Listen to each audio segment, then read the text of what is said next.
نحمده ونصلي على رسوله الكريم أما بعد فأعوذ بالله من الشيطان الرجيم بسم الله الرحمن الرحيم আসসালামু আলাইকুম ওয়া রাহমাতুল্লাহি ওয়া বারাকাতুহু। ইসলামিক তদবির 99 ইউটিউব চ্যানেলের পক্ষ থেকে আপনাদেরকে শুভেচ্ছা ও অভিনন্দন। ভিডিওর থাম্বনেল দেখে হয়তো আপনারা বুঝতে পারছেন যে কি বিষয়ের ভিডিও আজকে আপনাদের কাছে আমি নিয়ে আসতে যাচ্ছি। তো ভিডিওর বিষয়টি হলো যে আমরা অনেকেই জিন জাদু এবং শারীরিক সমস্যায় ভুগি। আসলে কি আমরা বুঝতে পারি যেটা কি জিন জাদুর না শারীরিক সমস্যা? তো ডাক্তারের কাছে যদি আমরা যাই তো ডাক্তার কিছু ওষুধ দেয়, ওষুধ দিয়ে বললে আলহামদুলিল্লাহ ভালো হয়ে যাবে ইনশাআল্লাহ। আল্লাহ চাহে তো যদি শারীরিক সমস্যা হয়, যদি ডাক্তারিক সমস্যা হয় তাহলে অসুখটা সেরে যায় ইনশাআল্লাহ। আর যদি জিন জাদু বিষয়ে, বদনজর বিষয়ে যদি সমস্যা হয় তাহলে ডাক্তারের ওষুধ খেলে কি কাজ হবে বলেন? সেই জন্য আপনাদের কাছে আমি একটি ভিডিও নিয়ে আসছি। ভিডিওটি হলো গিয়ে থাম্বনেল দেখে হয়তো আপনারা বুঝতে পারছেন কি বিষয়ের ভিডিও, তসবির হাজিরাত। তো হাজিরাত দেখে ইনশাল্লাহ আশা করি যে আপনারা বুঝতে পারবেন যে আসলে কি এটা জিন জাদুর সমস্যা না ডাক্তারি সমস্যা। যদি ডাক্তারি সমস্যা হয়ে থাকে তাহলে গোটা, হ্যাঁ আলহামদুলিল্লাহ, কোরআন হলো শিফা। আমি বলবো না শিফা না, তো কোরআন হলো শিফা। কোরআন দিয়ে যদি ঝাড়ফুঁক করা যায় ইনশাল্লাহ কাজ হবে ভাই। যেমন বনী ইসরাইলের 81 নম্বর আয়াতে, 82 নম্বর আয়াতে বলা আছে ওয়ানুনাজ্জিলু মিনাল কুরআনি মা হুয়া শিফা ওয়া রাহমাতুল লিল মুমিনিন। কোরআন হচ্ছে মুমিনদের জন্য শিফা, কোরআন হচ্ছে মুমিনদের জন্য শিফা। একই আয়াতে আবার বলা আছে ওয়ালা ইয়াজিদুজ জালিমিনা ইল্লা খাসারা। আবার ওই কোরআনই হলো জালিমদের জন্য ক্ষতি। তাহলে মুমিনদের জন্য কোরআন শিফা। শিফা বলতে বোঝায় সুস্থতা, আর জালিমদের জন্য ক্ষতি। জালিমদের জন্য যদি ক্ষতি হয়, মুমিনদের জন্য যদি শিফা হয়, তাহলে আমরা কোন জায়গাতে আছি একটু বুঝতে পারছেন? আমরা মুমিনের জায়গায় আছি না জালিমের জায়গায় আছি? তো আলহামদুলিল্লাহ কোরআনের প্রতি আমাদের আস্থা ভরসা রাখতে হবে না এরকম না। আমরা সবাই বিশ্বাস করি আমরা মুসলমান, আমরা মুমিন, আমরা নামাজ কালাম পড়ি ইনশাআল্লাহ এবং পড়তে যাব। কোরআনের প্রতি অগাধ বিশ্বাস রাখতে হবে সবার। কোরআন হলো শিফা। কোরআন দিয়ে যদি ঝাড়ফুঁক করে পানি পড়া খাওয়া যায় তো আশা করি ইনশাল্লাহ সকল রোগের থেকে আরোগ্য লাভ হবে।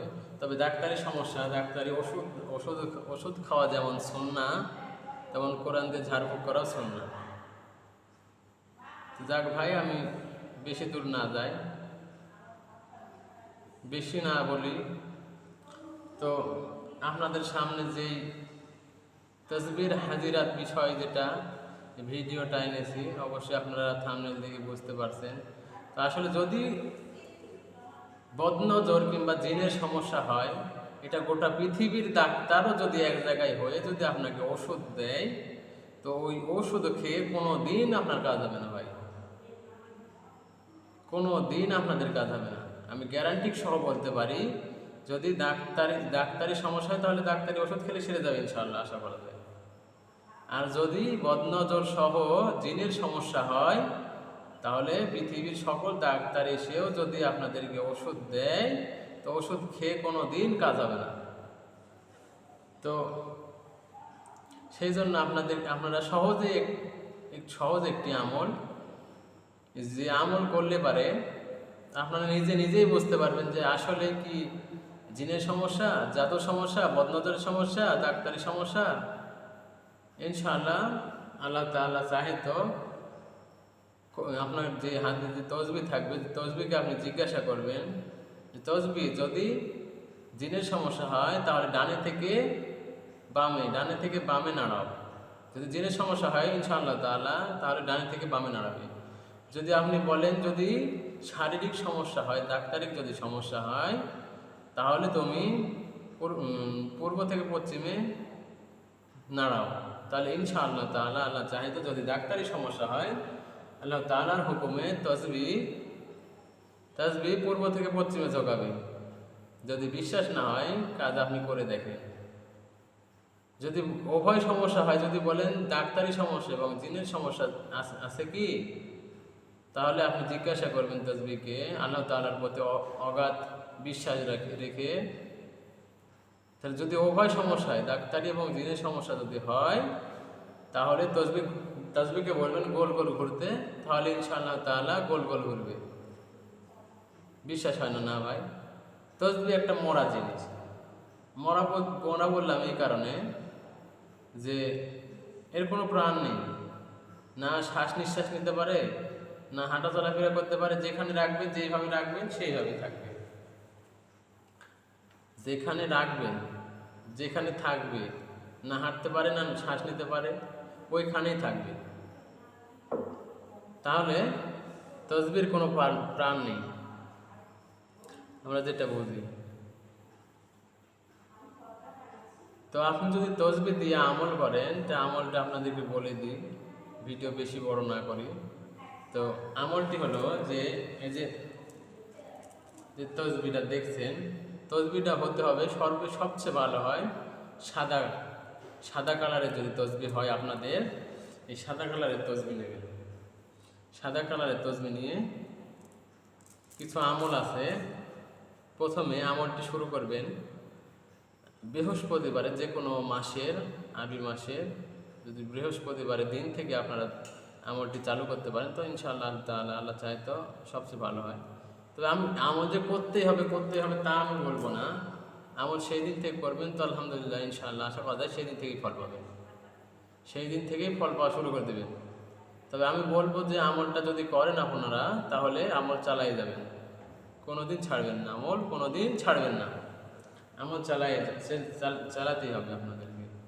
যদি সঠিকভাবে নির্ভুল যদি রোগ নির্ণয়ের বিষয়টি আপনারা জানতে চান, মানতে চান, তাহলে আমলটি আপনারা সবাই করতেই থাকবেন। তো তসবিহ যখন হাতে নেবেন, যেই পারে যে এই বিষয়টি যে এটা আছে, এই জিনিসটা এইভাবে ধরবেন। এইভাবে ধরার পরে এই যে দেখেন, ভালো করে দেখে না, এই যে উপরে যে তসবির ফুল বা কি বলে এটাকে, এটা এইভাবে ধরবেন, এইভাবে ধরবেন।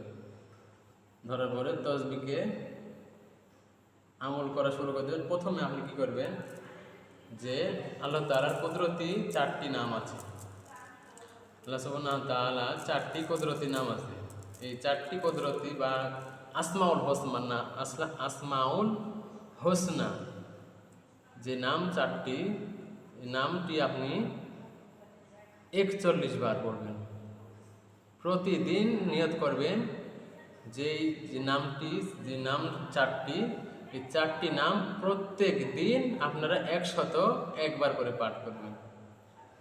101, এটা আপনাদের ইচ্ছা ভাই, আমার বলার কথা আমি বলে দিচ্ছি। আপনারা প্রত্যেক দিন 101 বার করে পাঠ করার চেষ্টা করবেন। নামটি হলো ইয়া আল্লাহু, ইয়া কহারু, ইয়া জালালু, ইয়া জাব্বারু। নামটি আমি আবারও বলে দিচ্ছি, ইয়া আল্লাহু, ইয়া কহারু, ইয়া জালালু, ইয়া জাব্বারু। ঠিক আছে? আশা করি সবাই বুঝতে পারছেন। তো তসবিহটাকে আপনারা এইভাবে ধরে, শুধু এইভাবে ধরবেন, ভালো করে বোঝে আপনাদেরকে। এই যে এইভাবে ধরার পরে শুধু বলবেন যে ইয়া আল্লাহু, ইয়া কহারু, ইয়া জালালু, ইয়া জাব্বারু, ইয়া আল্লাহু, ইয়া কহারু, ইয়া জালালু, ইয়া জাব্বারু, ইয়া আল্লাহু, ইয়া কহারু, ইয়া জালালু, ইয়া জাব্বারু। আপনারা আমলটি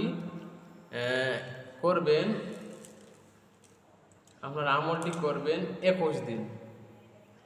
21 দিন করবেন, 31 দিনও নয়, 41 দিনও নয়, 21 দিন করবেন আপনারা আমলটি। 21 দিন করার পরে, 21 দিন আমল করার পরে তারপর থেকে ইনশাআল্লাহ তাআলা প্রত্যেক দিন আপনারা এইভাবে ধরে 101 বার করে পড়বেন আর একটা করে পড়ে দেবেন। আর যদি বলেন না আমি 4টি একবারে পড়বো, তাহলে 4টি আপনারা একবারে পড়তে পারেন। 4টি আসমাউল হোসনা আল্লাহ তাআলা যে 4টি গুণবাচক নাম, এই 4টি নাম আপনি একবারেই পড়তে পারেন।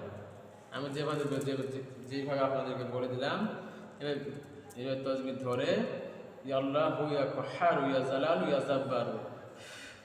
এইভাবে 4টি নাম আপনারা 4টি মিলে যদি 4টি পড়েন তাহলে একবার হবে। তাহলে 101 বার পড়তে হলে আপনাদেরকে 4টি নাম 404 বার 404 বার পড়তে হবে আপনাদেরকে। আশা করি সবাই বুঝতে পারছেন। তো 404 বার পড়বেন। এই আল্লাহ তাআলা গুণবাচক নাম 4টি। আমি আবারও বলে দিচ্ছি নাম 4টি। ইয়া আল্লাহু ইয়া কাহ্হারু ইয়া জালালু ইয়া জাব্বারু। আশা করি সবাই বুঝতে পেরেছেন। এইরকম নিত্য নতুন ভিডিও পেতে আপনারা চ্যানেলটি যে ইসলামিক তদবির 99 ইউটিউব চ্যানেল, এই চ্যানেলটি সাবস্ক্রাইব করে পাশে থাকবেন। প্রায় সপ্তাহে যদি সপ্তাহে আপনারা 3 থেকে 4টি অথবা 5টি ভিডিও পেতে পারেন। প্রত্যেক সপ্তাহে আপনারা 3 থেকে 4টি এবং 5টি ভিডিও পেতে পারেন। তো ইনশাআল্লাহ তাআলা আমি চেষ্টা করব আপনাদেরকে নিত্য নতুন ভিডিও আপলোড করার জন্য। আশা করি সবাই বুঝতে পেরেছেন। ভিডিওটি লাইক দিয়ে কমেন্ট করবেন। যদি বুঝতে না পারেন কমেন্টে জানিয়ে দিবেন, আমি ভালো করে বুঝিয়ে দেওয়ার চেষ্টা করব অন্য এক ভিডিওতে ইনশাআল্লাহ তাআলা। আসসালামু আলাইকুম ওয়া রাহমাতুল্লাহি ওয়া বারাকাতুহু।